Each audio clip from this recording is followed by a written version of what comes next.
The Supreme Court granted the Little Sisters of the Poor a temporary reprieve from compliance with the HHS contraceptive mandate. But what happens next? And what does it mean to other nonprofit and for-profit businesses? General Counsel for the Becket Fund, Kyle Duncan, will tell us. And as we begin 2014, I'll run down the best and worst of the year that was.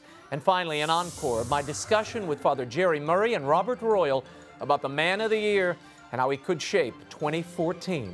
The World Over begins right now.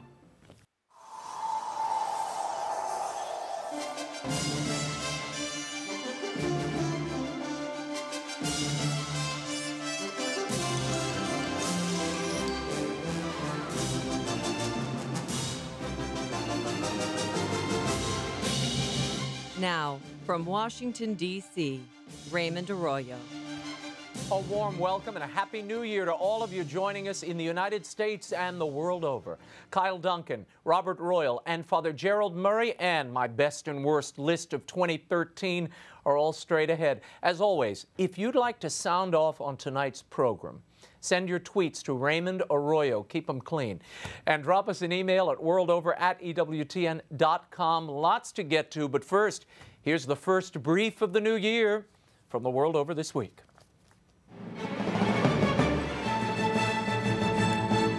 Several major court victories for those fighting the federal contraception rule that is part of the health care law in the United States. Topping the list on Tuesday, Supreme Court Justice Sonia Sotomayor temporarily blocked the Department of Health and Human Services regulation that would have forced the Little Sisters of the Poor to give their employees access to free birth control and sterilization health coverage or face significant fines.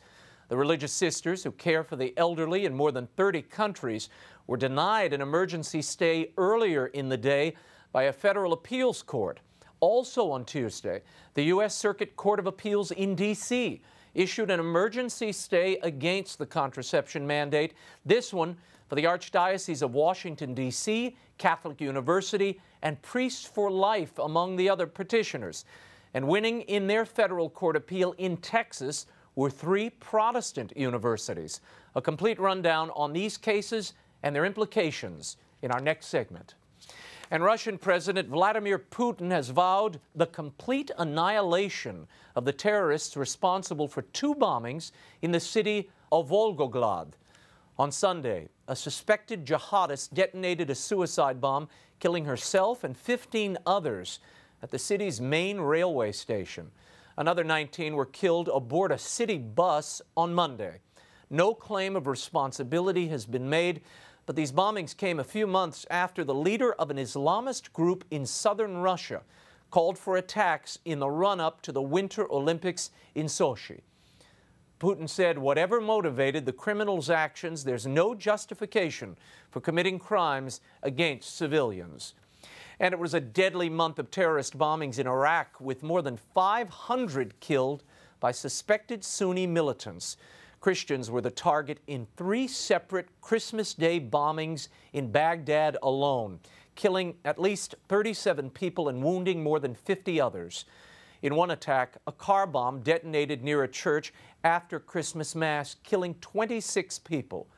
Archbishop Louis Sacco, patriarch of the Chaldean Catholic Church in Iraq, said none of the worshippers were hurt. He added that he didn't believe the church was the target. Malaysia's Islamic Religious Police on Thursday raided the headquarters of the Bible Society of Malaysia, seizing 321 Bibles, according to the Christian group.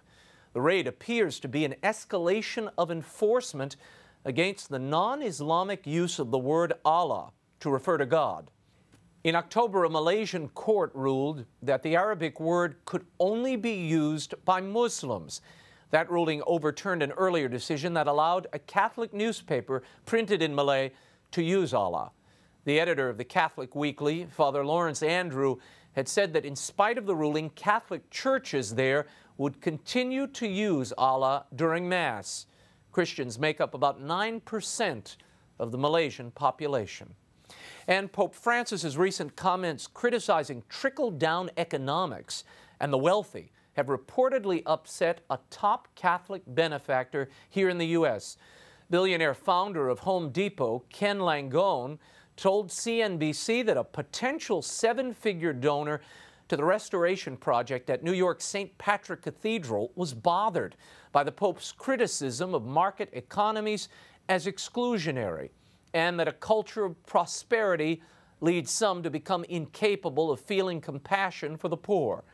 Langone, who heads the fundraising effort for the cathedral, said he raised the donors' concerns and his own with Cardinal Timothy Dolan. Langone said such generalities from the Pope are creating a hurdle that the rich people in one country don't act the same as rich people in another country.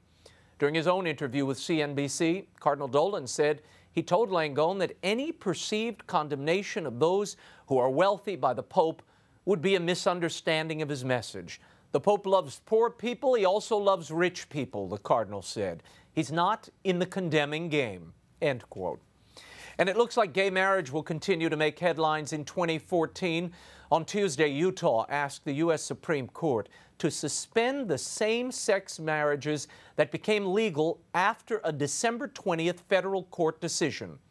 1,000 couples there have since wed. U.S. District Judge Robert Shelby ruled that Utah's 2004 voter-approved law affirming traditional marriage violates gay couples' rights to equal treatment under the law. Justice Sonia Sotomayor, who is handling the case, has ordered the gay marriage proponents to submit their legal briefs for review. And finally, a sad story. A manhunt is underway in California for a man accused of killing a beloved Catholic priest. The body of Father Eric Freed was found inside the rectory of St. Bernard Church in Eureka, California, early Wednesday morning. Police revealed that there were signs of forced entry, followed by a violent confrontation. Cause of death has yet to be determined, but authorities say it appears that Father Freed was the victim of a blunt force trauma. The suspect, Gary Lee Bullock, is a 43-year-old white male who's been arrested, or had been arrested earlier on New Year's Eve for public intoxication. But he was released from jail shortly before midnight. Father Freed's body was found after he failed to show up for 9 a.m. Mass on New Year's morning. Please keep Father Eric Freed and his family and parishioners in your prayers. When we return, the Little Sisters of the Poor got a temporary stay against that HHS contraceptive mandate. What does it mean to your business? Kyle Duncan of the Becket Fund, who represents the sisters, will join the world over in a moment. Stay right there.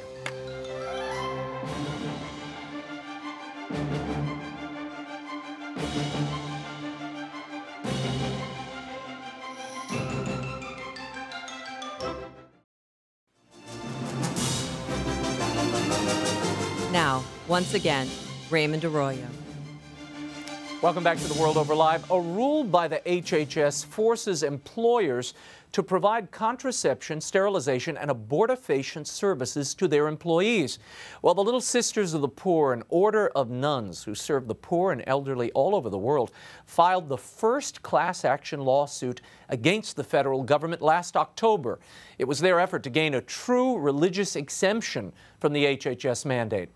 Then, late on New Year's Eve, news broke that a temporary reprieve had been granted in the case by U.S. Supreme Court Justice Sonia Sotomayor. Here to explain what has been gained by this reprieve and what it could mean for the host of other pending cases is the General Counsel for the Becket Fund, Kyle Duncan. Kyle, thanks for being here. Now, you all represent the sisters and have for a long time now. We do. Now, let's put this in some context. The 10th Circuit in Denver denied the Little Sisters of the Poor an injunction earlier that day, and then out of the blue, here's Justice Sotomayor throwing the switch in Times Square as the ball drops, and before she does that, she grants this injunction to the nuns. Why? Well, our lawyers at the Becket Fund, as you say, we've been representing the Little Sisters of the Poor, and they worked around the clock to make sure that the justice who presides over the 10th Circuit, that's why the application was directed to her, made sure that she had all the materials available to issue this injunction, and we were delighted that she did. Now, interesting enough, she had the opportunity to issue a similar injunction for Hobby Lobby almost a year ago to this date. But she didn't do it. She didn't do it. We're glad that the second time around, for the little sister, she saw her way clear to do so. So we're delighted to get the order. So what does this mean? What does it mean to the non-for-profits looking in tonight, to the for-profit businesses with 50 or more employees who are worried that they're going to be subject to this rule? Well, for the little sisters, of course, what it means is that they do not have to violate their consciences or face the prospect of paying millions of dollars of annual fines. So their religious liberty is protected for the time being, and we're going to pursue this with the justice and maybe with the entire Supreme Court. For the larger universe of nonprofits, almost 19 of 20, so virtually 90% of the courts that have addressed these issues so far have said that these organizations cannot be forced to compromise their consciences by this so-called accommodation that the administration has offered. These courts have essentially said this tweaking of the mandate really doesn't accomplish what the administration says, which is to protect religious liberty, and so they have granted injunctive relief to the religious nonprofits. And they've done it just in the 11th hour. Here's what the White House is saying in their statement. We'll put it up on the screen. We defer to the Department of Justice on litigation matters, but remain confident that our final rules strike the balance of providing women with free contraceptive coverage while preventing nonprofit religious employers with religious objections to contraceptive coverage from having to contract, arrange, pay, or refer for such coverage. What's the problem, Kyle Duncan? Of course, so as 19 of 20 courts have already said, the accommodation doesn't strike the right balance because religious organizations such as the Little Sisters of the Poor are being required to essentially sign a permission slip and tell the administrator of their health plan, authorize them to deliver drugs that they themselves can't offer. So the courts, what the courts are saying is that the mandate before was no good, and version 2.0 of the mandate is also no good. I spoke to someone at the White House today, and they said, look, all we're asking the nuns to do is to sign this document. They're not buying it. They're not contracting for the contraceptives, nor are they paying for it. They're simply making it available to their employees, and those employees are the ones who are taking the burden of the morality of either making use of the contraceptives or not. You should say what? The process starts with the sisters or the other religious organizations, as you say, signing a piece of paper. What's the effect of signing that piece of paper? The drugs will flow only if they sign the piece of paper. You know, signing a piece of paper sounds small unless you consider what the effects of it are. You know, when somebody says, I can't swear an oath in court, that may seem like a small thing too, but our Constitution protects them against having to violate their conscience, and it should do the same here. This is much more than signing a piece of paper. This is authorizing They're acceding to the request of the government. As one court they're said, blessing this. It's a permission slip. They're signing a permission slip for the drugs to flow. So it's much more than signing a piece of paper, and most courts have recognized that. The last time the Little Sisters of the Poor were here, some of the superiors from Baltimore, who are the primary plaintiffs in this case, they ran into Secretary Sebelius just outside here. That must have been fun. It was fun. Tell me what happens on Friday. The White House has till Friday, HHS, to submit documents to Sonia Sotomayor. The justice receives that, and then what? There are a few options available. The justice can act on the application herself. Meaning what? She can decide whether to grant it. She can deny it. So she can keep it sort of in her chambers as the justice over the 10th Circuit, or she could refer to the entire court, which is something it's an option for the justice to do that.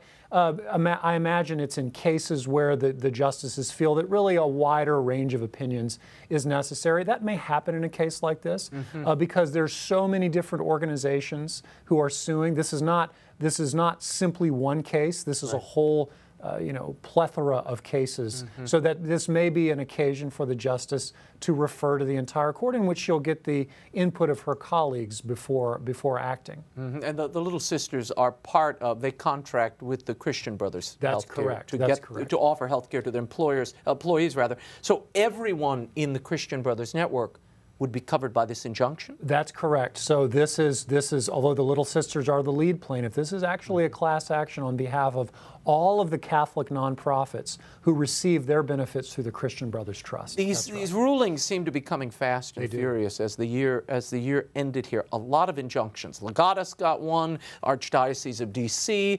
some Protestant universities. That's correct. Looking at all of this as it's happening, what is your best guess on what the court could decide come March? They are hearing cases, but these are for-profit complaints. That's correct. So the two cases, the Hobby Lobby case and the Conestoga Wood case, which the Supreme Court will hear in March, that will decide the rights of business owners, commercial business owners, about whether they have a proper religious objection to the mandate. So there's slightly different issues, but they overlap significantly with all the nonprofits because they really address this question of whether a religious person has the right to object to a benefit being forced upon it by the government. So there's a great deal of overlap there. There is an outside chance that at this point the court will decide to take on, say, the Little Sisters case. That's another option for the Justice Sotomayor on the court to actually grant the case and hear the case perhaps around the same time as the Hobby Lobby case. If they grant that case, though, that case would be specific to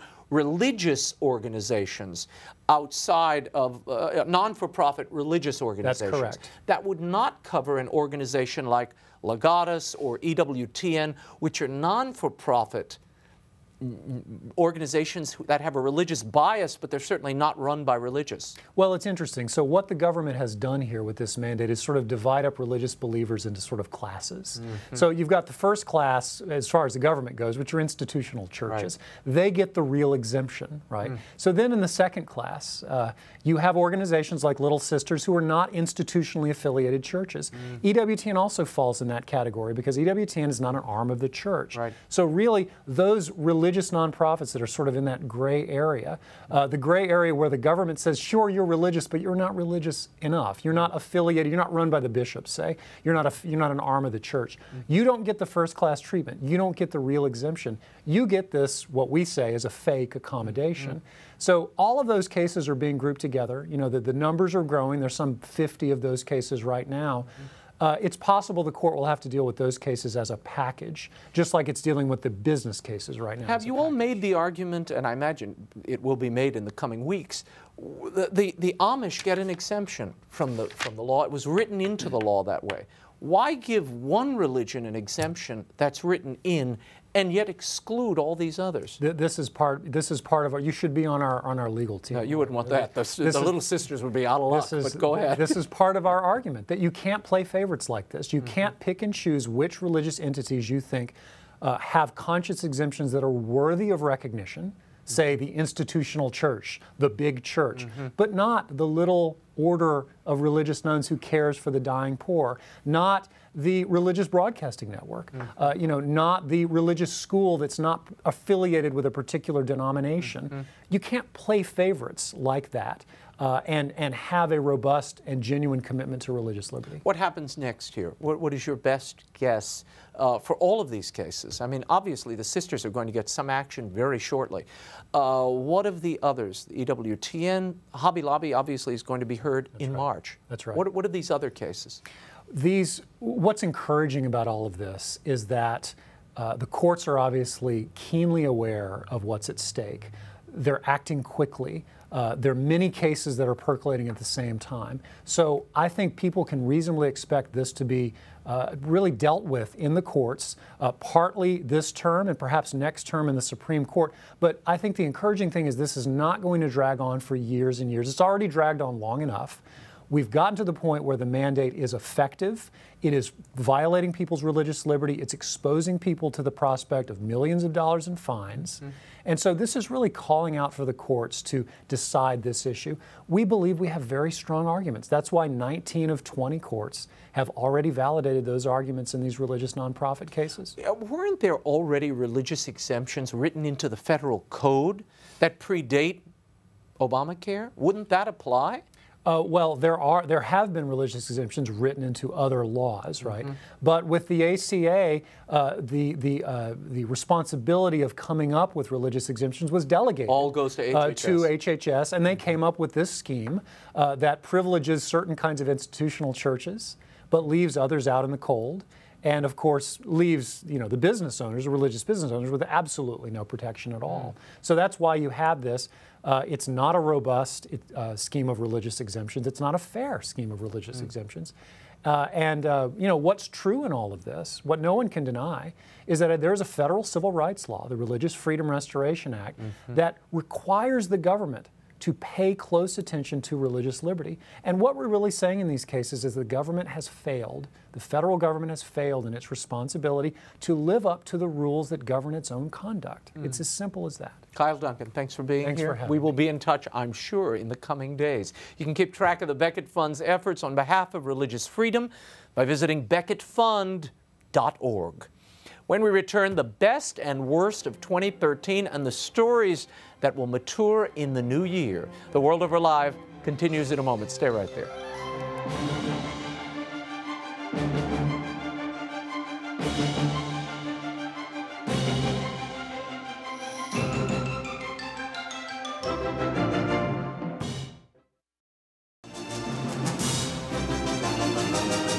Now, once again, Raymond Arroyo.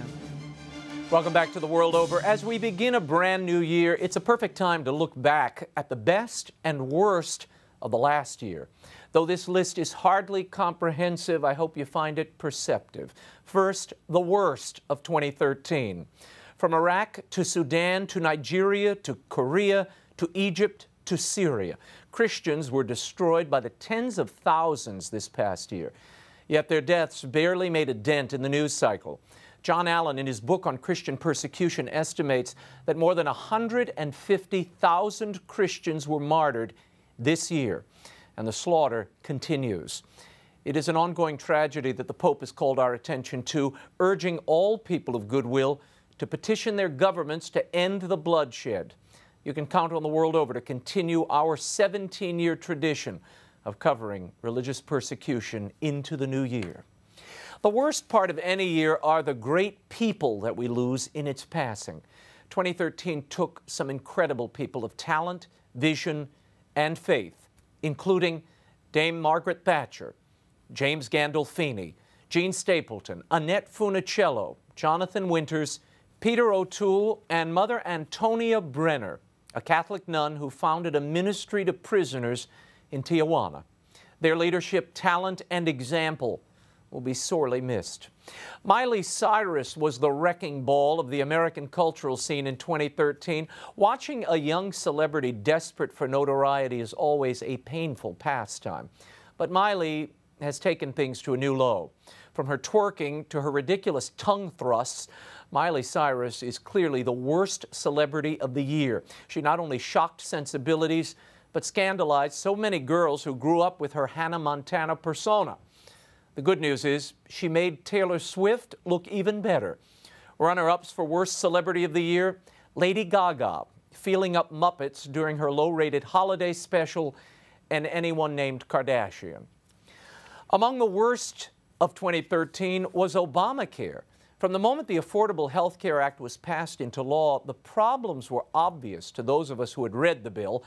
But it was the flawed rollout of the website, the private health insurance cancellations, and the registration deadlines that gave the general public their first true taste of just how painful the road to universal health coverage might be. That pain will likely continue into 2014 and profoundly shape the midterm elections. The ugly stepchild of the health care law, the onerous HHS contraceptive rules, propelled employers across the country to take the government to court, EWTN among them. The mandate to provide contraceptive and abortifacients to their employees is a violation of their religious liberties and convictions, they contend. Given the flurry of injunctions and the Supreme Court stay that landed as the new year began, it's an indication that the Supreme Court could well strike down the HHS rule entirely. But we'll have to wait for 2014 to mature before we know for sure. And now for the best of 2013. It was a good year for religion in America. Shattering all expectations, the highest-rated miniseries of the year was Mark Burnett and Roma Downey's The Bible. The success of the miniseries convinced Hollywood that there was indeed an audience for religious epics once again. In 2014, be on the lookout for Noah, Moses, the Virgin Mary, and assorted apostles at a cinema or plasma screen near you. As I recently told the Burnetts, the tribe has spoken, and they want more religious stories, not less. Downey and Burnett have now extracted the Jesus narrative from their miniseries to create a 2-hour theatrical release called Son of God. It's scheduled to hit theaters in late February of 2014. It might be called the Second Coming of the Bible. Part of the allure of one of the most watched reality shows ever, Duck Dynasty, is its religious spine.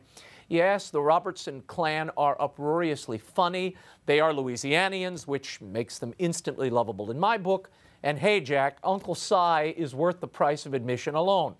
But it is the unity of this family and their deeply held beliefs that have drawn millions to this A&E series. Their family unity was on full display when the patriarch, Phil Robertson, recently ran afoul of some gay groups for an outspoken interview he granted to GQ. In reaction to Robertson's colorful explanation of biblical teaching, A&E suspended him from the series. The family stuck together, threatening to pull the plug on the show if the network did not reinstate Phil. Viewers rallied to the Robertson side, protesting the censure, which many considered an attempt to stifle religious expression. A&E reversed itself, as did Cracker Barrel, which had pulled Duck Dynasty products from their shelves for a whole day. And the show goes on. Everyone is happy, happy, happy, I guess. As dismissive as I am of all coverage royal, one story proved an exception. The birth of George Alexander Lewis offered us a nice summer diversion in 2013 and focused the whole world on the wonders of a new life for a married couple. Mother Teresa once said that children are evidence that God has not abandoned us yet. The royals should take comfort in their latest edition. On television, the Breaking Bad finale was a stunner. The series is to be saluted for showing the true wages of sin and unflinchingly demonstrating that bad actions lead to bad ends, no matter how much we may be pulling for that flawed protagonist. It was great TV and boasted some of the most masterful performances anywhere. Now, without a doubt, Pope Francis was the most outstanding figure of 2013, but not for the reasons we've been led to believe by the media. The media mem from the beginning posited that the new pope was a revolutionary who meant to upend long-standing church traditions. Esquire magazine even named Pope Francis Best-Dressed Man of the Year for his sartorial, progressive orthodoxy, even though he dresses exactly like any pope of the last century and most Dominicans I know. None of this is why Pope Francis is significant. In reality, the Pope has popularized what it means to be fully Catholic. Francis has made the deposit of faith accessible and fun again. Coming out of the sex abuse crisis and the horrible press received by the Church, this is a staggering accomplishment in less than a year's time. The photographic images of a pope who cares for the disadvantaged and the poor explains much of his popular appeal. Let's face it, most people are not sitting around reading his homilies or exhortations. What the public knows of Francis is confined largely to those images and the snippets of interviews he granted in 2013. There's a line common to writers of fiction that is applicable here. What is not explicitly described, the reader fills in with his imagination. This is what I believe has happened with Pope Francis. Endearing snapshots and headlines have created a pope in each individual's mind that may or may not conform to reality. The new year will reveal much about who Francis truly is and what he means to do in the Catholic Church. Doctrinally, Pope Francis has changed nothing, and I'm doubtful that he will. Thus far, it is his common man approach and simple enunciation of the faith that has powerfully resonated in the pop culture. That will continue. But my guess is the positive press coverage may not. Like his predecessors, the moment that Francis begins to clearly defend the unpopular facets of the faith that he's bound to defend by his office, Palm Sunday will draw to a close, and the secular Sanhedrin will rise up to decry the Pope that they had such high hopes for. Whatever Francis does, it will be fascinating to watch it together, and we will. The most significant and slighted figure of 2013 is without a doubt Pope Benedict XVI. Without his historic resignation of the papal office in February, there would have been no Pope Francis. The gifts of Benedict to the Church will not be transparent for decades, but his theological clarity and supreme humility are already manifest. While Pope Francis is often cited for his humility, contrasted with a media caricature of Benedict, the former Pope's witness should not be forgotten. The professorial Benedict put aside his natural shy tendencies to embrace the global office thrust upon him 8 years ago. He extended himself beyond his comfort zone for the good of the gospel, which is what humility is all about, yes? He, too, embraced the disfigured and prayed with the disabled. Unfortunately, he never received the glowing press coverage of his successor. In truth, Benedict was as attentive to the forgotten as Francis, and he pronounced a nearly identical message on the economy, migrants, and life. Not that you would know that from the media accounts. I've posted my entire list of the best and worst of 2013 on my website. Go to RaymondArroyo.com. Let us know what you think. As we step into the new year, I'm so thankful to you for your time, for your attention. We have some great surprises planned for you in the new year on the world over, and I can't wait to share my first book of fiction for kids young and old, Kerman Durman and the Relic of Perilous Falls, coming in September. Can't wait to bring that to you. Now, since he topped everyone's list for Man of the Year, I thought I'd share with you the recent reunion of the Conclave crew, the gents who helped me cover the election of Pope Francis. Here are Robert Royal and Father Gerry Murray opining on the Pope and the Francis effect. I want to talk about Pope Francis, this astounding proclamation naming him Person of the Year, Time magazine. Now, we should remind people, Edward Snowden, the whistleblower, was nominated, Senator Ted Cruz, Health and Human Services Secretary Kathleen Sebelius, even Syrian strongman Bashar Assad. And yet, Pope Francis is victorious. Not only that, today, Pope Francis was named MTVU's Person of the Year, Man of the Year. But I want to read you the description and get both of your reactions to this, because my question is, what does this all really mean? When Time magazine first put this up on their site, they said, and this was where you could vote for Pope Francis, he's the first Jesuit pontiff. He's won hearts and headlines with his common touch and rejection of church dogma and luxury. Is this a basic misunderstanding of who this man is? And is that why he's being given all this attention in the media? Yeah, I think absolutely it's a misunderstanding of him. He's said several times, I'm a man of the church. The secular world only really is interested in the Catholic Church insofar as it's the hot button moral issues. They don't care about the real presence. They don't care about the Trinity. They care about abortion, contraception, gay marriage, and maybe women priests, and maybe a very few other things. The way I like to put this is, I think that the way to look at Francis is precisely this. You cannot be pastoral without being also dogmatic. The dogma is what underpins the pastoral activity. I always say it's a bit like a doctor who has a good bedside manner and he comes in to take care of you, but if he doesn't know any medicine, what kind of doctor is he? So it's great that he talks about the church being like a field hospital and having to deal with this world in which there have been all these injuries due to original sin. But knowing how to correct that really depends on something else. And I think that's this almost self-induced illusion that some of these media outlets have given themselves, because they really want a pope who's going to change the deep, long-standing doctrine. Right. Father Gerry, would you agree with that? And I want to read you this. This will be fodder for you. MTV writes in their description, Pope Francis, he was born Jorge Mario Bergoglio, and they say he surprised many by declaring that he would not judge a person for their sexual orientation, taking a bold stance on homosexuality that diverged from that of his predecessor. He continues on his quest to unite rather than divide the Church, preaching love, acceptance, and humility over dogma. You'd say what? I'd say that's nonsense, and that's typical of what we get from the wishful thinking of, let's say, the secular left. The Pope is not a man of the left. He is not someone who's out to undo Catholic doctrine.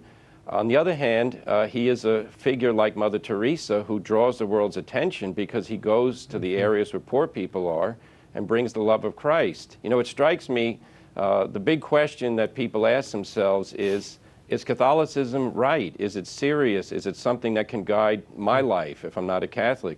And the Pope is right there saying to people, look, the message I give is for everybody. Love the poor, serve others, bring God's love into your life. Mm-hmm. Robert Royal, when this Pope was just elected, we were there watching from our balcony, and you quickly wrote a piece called The Spirit of Bergoglio, which warned about, like we saw, a spirit of Vatican II emerge after the council that was at odds with the letter and the intention of Vatican II. So a spirit of Bergoglio, you wrote, might emerge. Do you see that emerging, and is that a danger? Well, I think I'm going to echo Cardinal Burke here and be prudent and say it's hard to say, because I think if he just took the black letter of the documents and when he really is careful about what he says, no, there's no way you can interpret it as being something other than in continuity with Benedict and with John Paul II. However, as we know, because of this kind of charismatic personality that he has a tendency to say things at times that are a little unclear, that lend themselves to being misunderstood, especially for people who want to misunderstand him. So there is always that danger that the interpretation of the Pope will escape even his own control, no matter what he says past a certain point. Yeah. I don't want to push that too hard, but it's certainly something to keep in mind that a Pope has to be very cautious about the kind of expectations he creates. Father Gerry, just talking about the optics, the visuals, what we see every day on the news, what we see in the popular culture, it is awfully nice to see a Pope covered in this way. I have to say, you know, having watched John Paul and Benedict so closely, they kissed babies, they touched people who were disabled and disfigured, they spent time in prayer, they went to the poor. They weren't covered. Isn't this a good and a positive thing for the Church at large? And how might you see the Pope or the Church capitalizing on the great attention?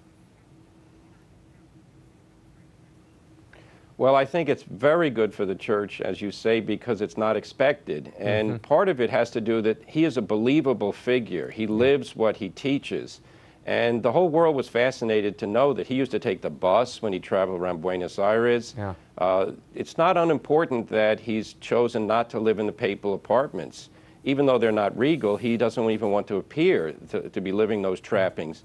I think this Pope reminds people of Jesus, and Jesus is the great figure in Western history. The question is, who is he and what does he want?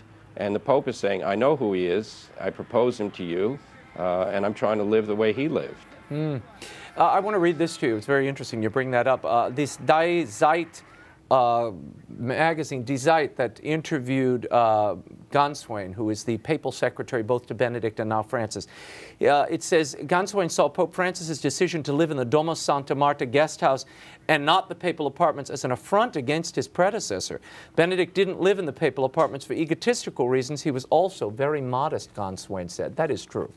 Yeah, I think that's true. And if you look at what the Pope has said about why he's in the Casa Santa Marta, it's because he likes to be around people. And he said that the problem with the papal apartments is not that they're lavish, because they're not, but it's like a funnel. He says that, and the funny thing is, it's not that the funnel is upside down, and it keeps people can't come up to him, and he wants to be in he's that type of person that he's best, I think, when he's interacting with other people. Father Gerry, very quickly in our last moments, what do you want to see from this Pope? What do you think we will see in the new year?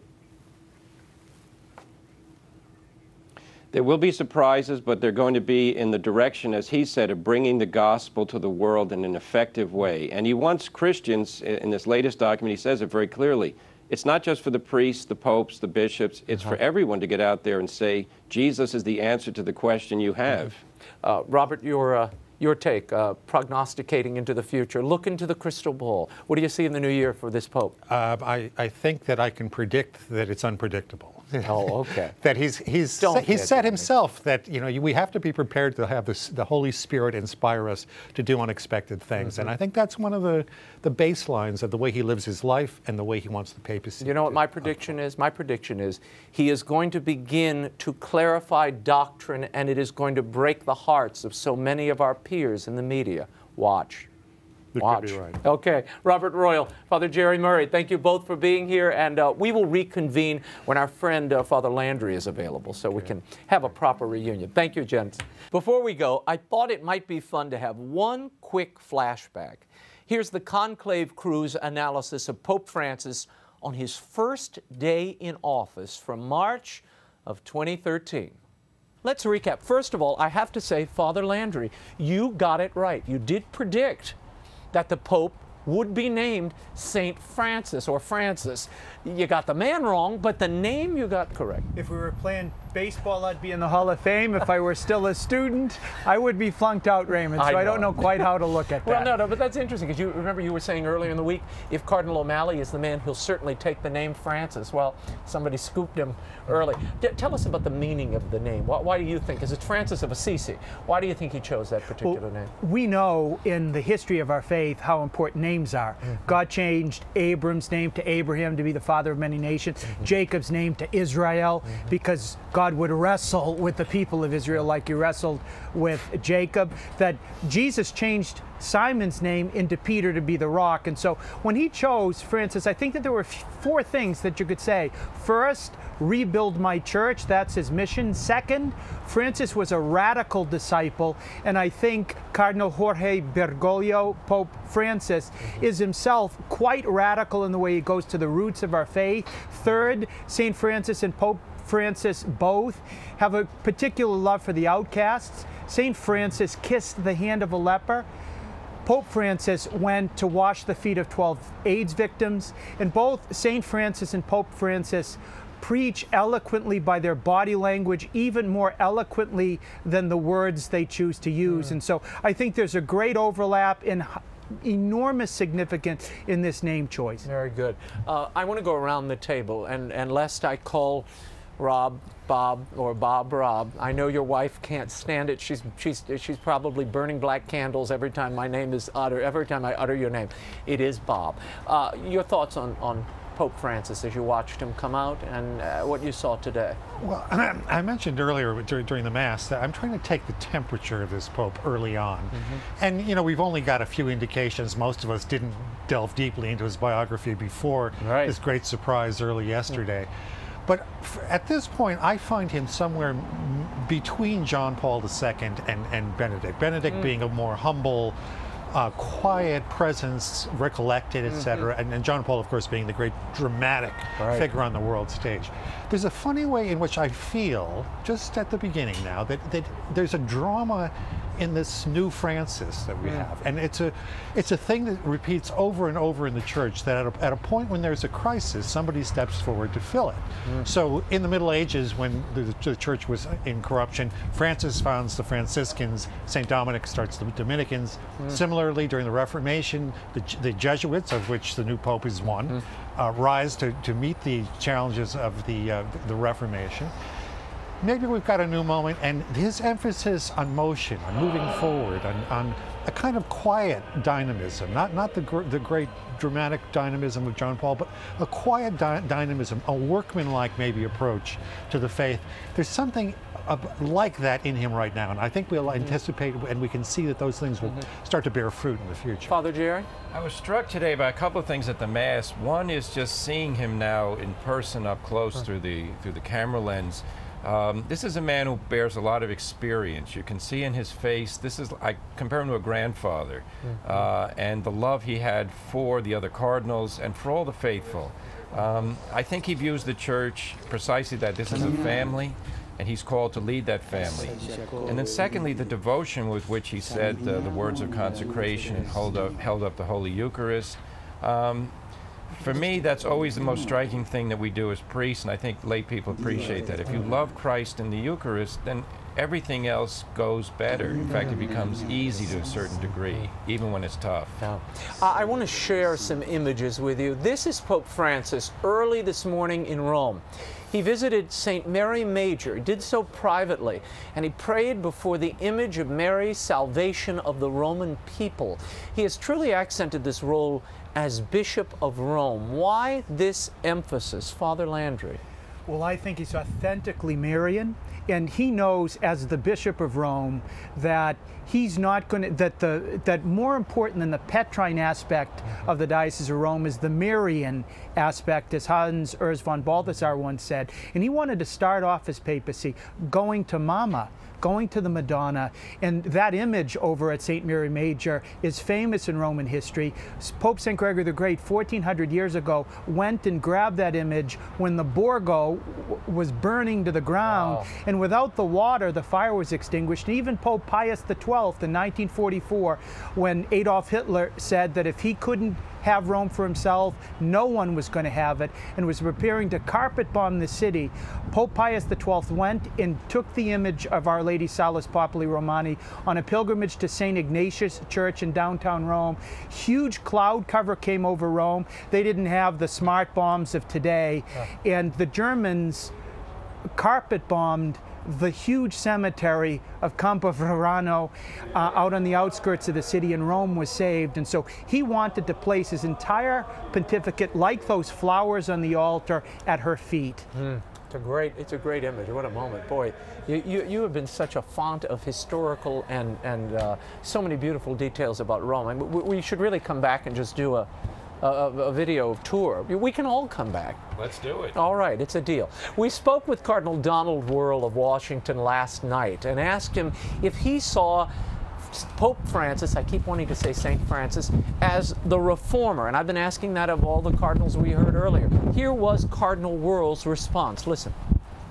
I see him as a pope who's going to help the church keep focused on her primary mission, which is to bring the gospel to the world.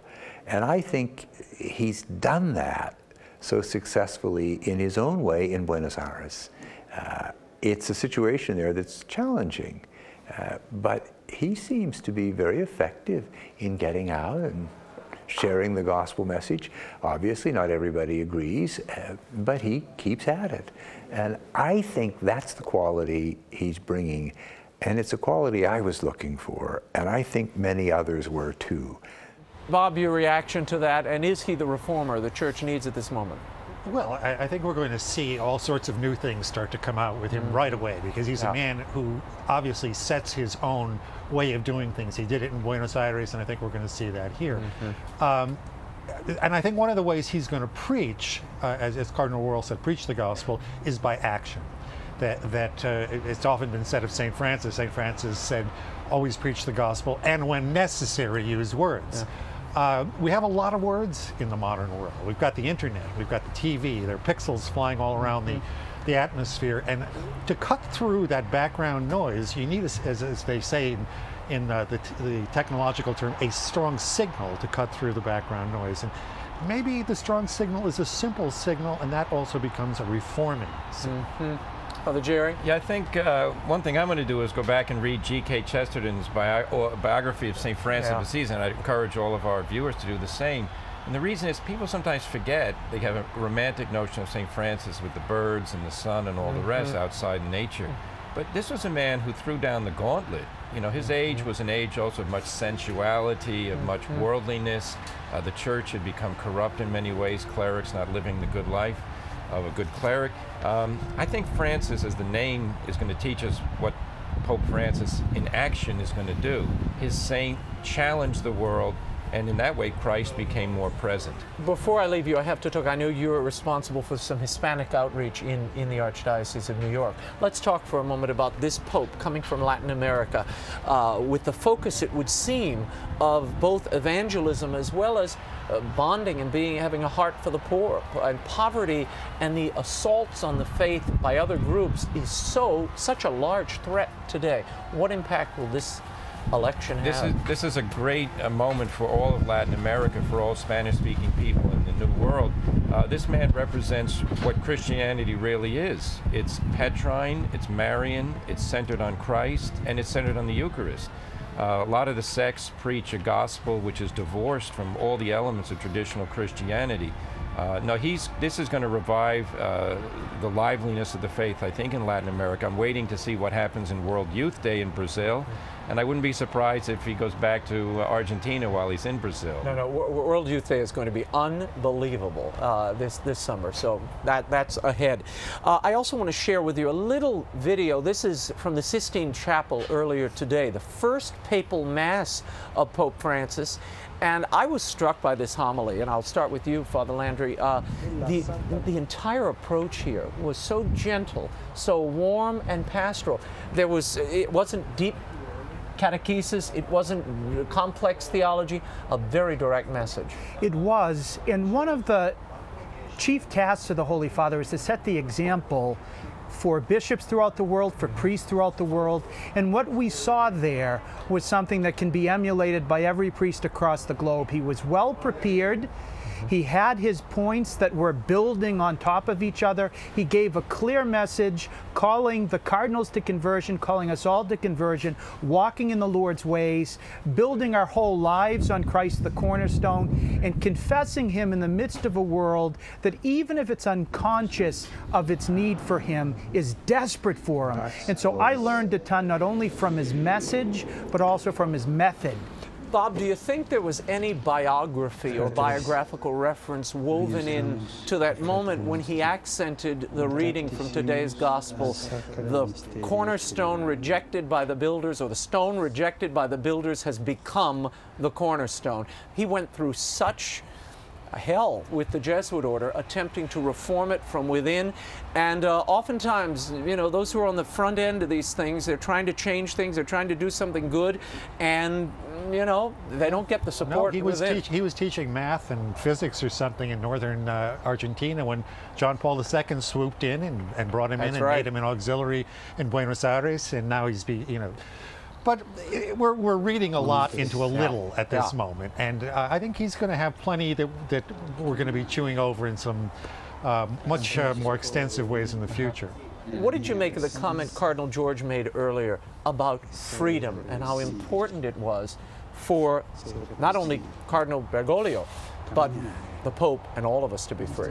Yes, I actually am reminded of what St. Paul said, the freedom of the sons of God, which means sons and daughters, by the way. But no, it's absolutely the case. When you believe in God, you're not afraid of anything. You're not afraid of the devil. You're not afraid of mortality. And that gives you the great freedom. Secondly, when you preach the truth of Christ, it's not your own message. So I may have an opinion, I can't defend it necessarily. If Christ says something and I repeat it, I have such confidence. I think that's what Pope Francis is going to teach us. Now, it resonated with me when Cardinal George said that. It reminded me, you remember on our first day of the coverage, I recalled Mother Angelica talking about what we were here to do, and it was to share the truth in freedom. And she used to always say that, I'm free, and you have to be free. And I guess I didn't really internalize that at the moment, but in time, you certainly realize what she's talking about, and we've heard it rippled through these proceedings over the last few days. Your thoughts? We are made free by Christ, and Christ has set us free in order to be free and to live in that freedom, which is always bound to the truth. And so Cardinal George's point about that freedom from and that freedom for was very interesting.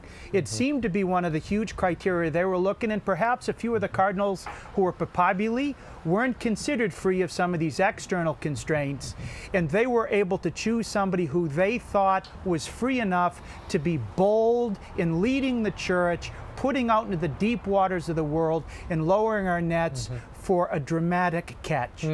There's some questions coming in. We only have moments for a few of them. Janet from Wales, Michigan says, first of all, I want to say thank you for allowing us to write our questions. Even though Pope Francis lived simply, how does he get his belongings to the Vatican? Does he have a chance to go home, say goodbyes? What happens to his cardinal ring when he gets the papal ring? Well, today, as he was coming back from St. Mary Major Basilica, he had a detour to the Via della Scrofa, which is where there's a clergy house, and he went on into the total shock of the personnel there, went up to his room, got his bags, came on down, went to them and said, I need to pay for my room, to set the example for all the other bishops and the priests who were staying there. I don't think he's going to go to Buenos Aires to do the same thing with his small apartment.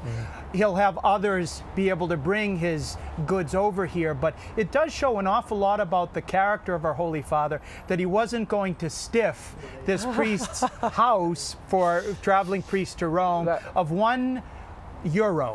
Yeah, that was really nice. That's a nice touch, Bob. You know, this is a man who I'm starting to think regards himself as, even though he's now Pope, just another Christian.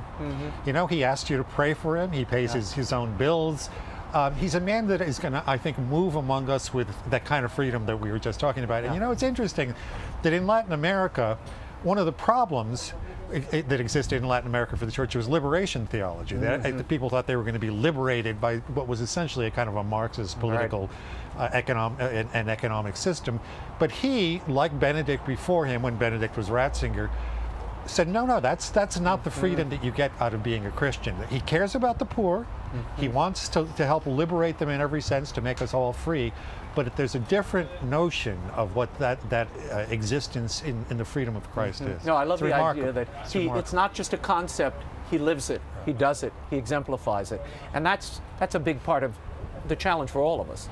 You know, teach by example. There's a Spanish expression, el predicador mejor es el fray ejemplo. The best preacher is brother example. And I'm sure he's used that. I've used it in my preaching among Hispanic people. If you don't walk the walk, the talk is not listened to.